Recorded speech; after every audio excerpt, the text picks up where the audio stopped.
أسباب تراجع النادي الأهلي عن الصفقة المشؤوم المنبوذ الفجري ود الفجريين محمد أبو جبل. في أسباب وضحوها النهاردة من قبل النادي الأهلي، أسباب منطقية، أسباب تقول إني أبو جبل لا يصلح للعب في النادي الأهلي. وأنا طلعت قبل كده وطلعت لك عملت لك بس وقلت لك أبو جبل ما ينفعش يروح النادي الأهلي. كنت أفضل، بالرغم إن أنا زملكاوي، كنت أفضل التعاقد مع محمد بسام. طيب، الجزء الثاني، الأهلي يفسخ تعاقده بالتراضي مع صلاح محسن. طيب، بسم الله والصلاة والسلام على رسول الله. السلام عليكم ورحمة الله وبركاته.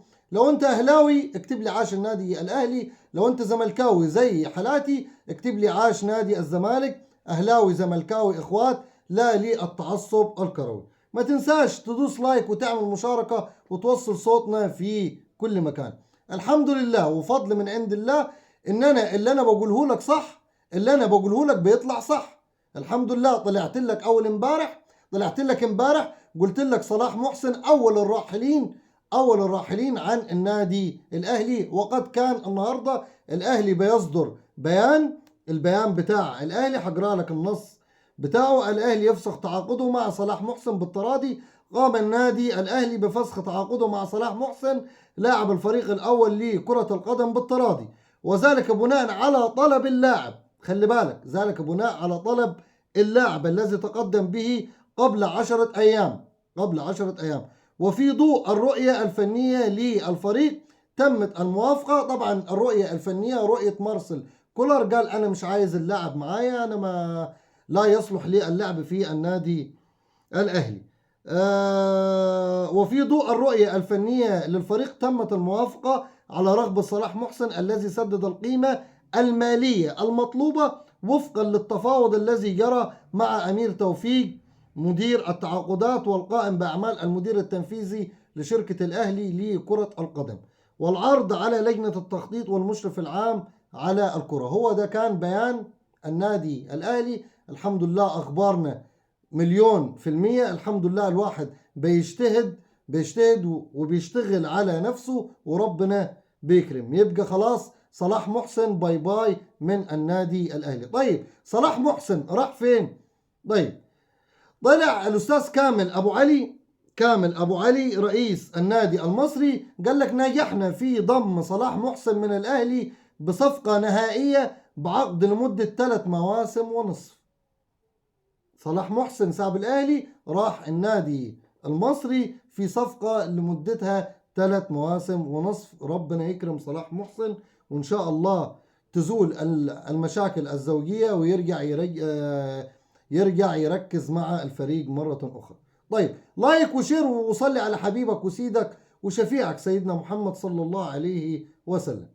إيه سبب تراجع النادي الأهلي عن صفقة محمد أبو جبل بعد ما الأهلي قعد معاه وخلاص ووقع وتمام وأعلن النادي الأهلي عن الصفقة؟